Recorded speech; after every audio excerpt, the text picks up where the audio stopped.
before I get into my speech proper, I'd like to share a quote with all of you here. And as I say it, I want you to think of who might have said it, who they might have said it about, and when they might have said it.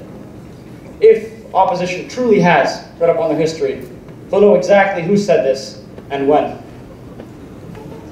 I do not understand this squeamishness about the use of gas. I am strongly in favor of using poison gas against the uncivilized tribes. While I let that sit, and while I let you think about that, I'm going to go into some clash. Now, one of the first things that they said was they had a case line of nation building. While there's not necessarily anything wrong with this, I would argue that these groups didn't necessarily want to be a nation, and maybe they should never have become a nation. I do not think that forcing these groups together in the way that was done is necessarily beneficial to any of the groups there. A strong democracy was not created, and there was too much instability politically for anything much to get done. Another thing they talked about was national identity, and they brought up a nice statistic.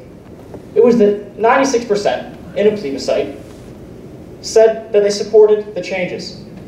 However, in an unindustrialized nation like Iraq, with lots of groups spread out over a large rural area, how accurate do you really think this statistic is? How many people do you really think they got?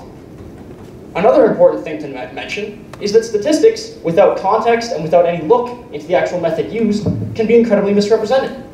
I am sure if we asked North Korea what their approval rate is, they would give us a number of 100% or very close to it. Another point they brought up was strong democracy. They said they made, or Churchill made, a government which was stable both economically and politically. As we mentioned, there were frequent regime changes, and so it was not stable politically.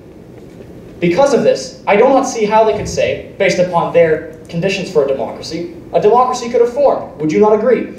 Sir, don't you agree that the 58 government changes were the result of Arab nationalism, not British design? I would agree. But if he failed to take in Arab nationalism in his plan, then that is a bad plan. If a designer misses a vital part of a car, such as an airbag, and then the car crashes, that is still the designer's fault, not the car's fault.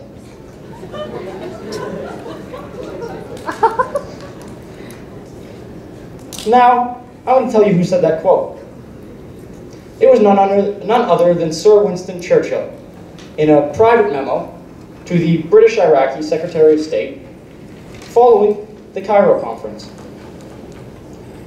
Besides the obvious racism present in this comment by calling the groups uncivilized tribes, there is also a reprehensible and obvious foresight towards the need for violent repression against the people of Iraq. Churchill, from the beginning, understood that nothing short of violent and extreme repression of the people would keep them together and following the design he had set up. He knew this. He knew this going in, and he knew this coming out. But there was a period of peace. But that was only because this repression was originally undertaken by the British Army itself. Because of this decision, Iraq was condemned to either deal with anarchy or violent and repressive regimes. There was a ton of political instability. As we said, the regime changed 58 times. Regardless of what the cause of that was, that is not a stable political climate. It's almost an anarchic one. As well, during each of these changes, there was frequent bloodshed as fighting between the groups escalated.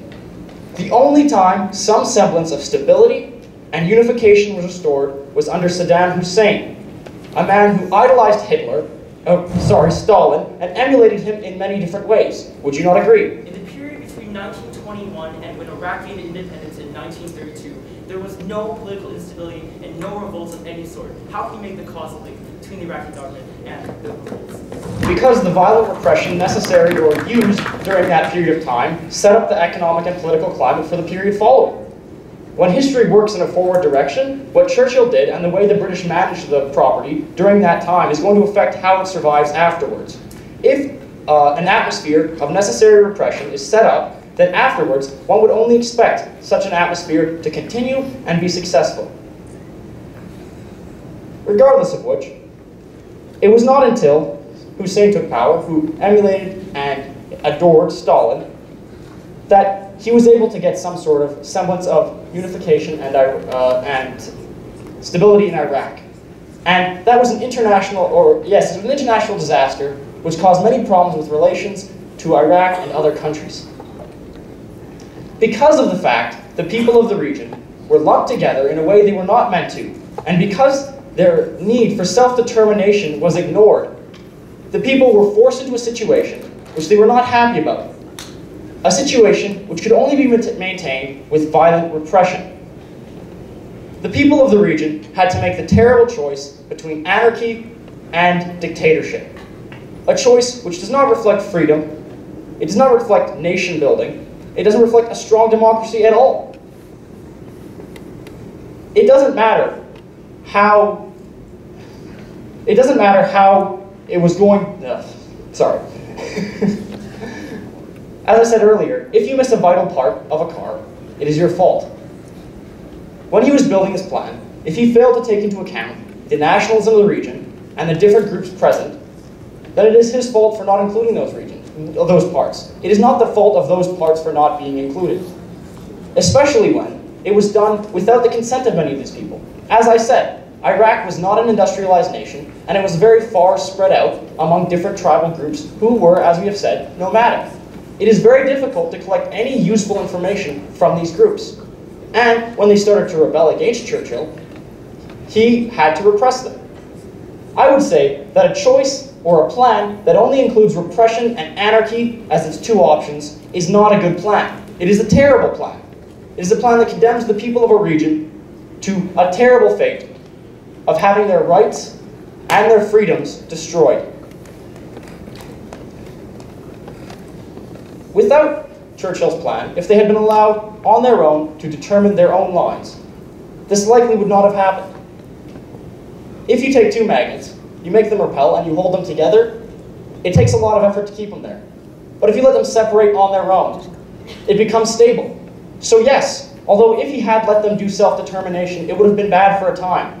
The half century of instability and violence that we saw would not have occurred. It likely would have stabilized much faster, and the people of the region wouldn't have been doomed to the half century of repression and anarchy that they have seen. Because he failed to take into account these forces that caused these people to go apart, and because he knew from the beginning there would be violent repression required to keep this in balance, Churchill's plan in Iraq, made up at the Cairo Conference, was definitely ill-conceived. Thank you.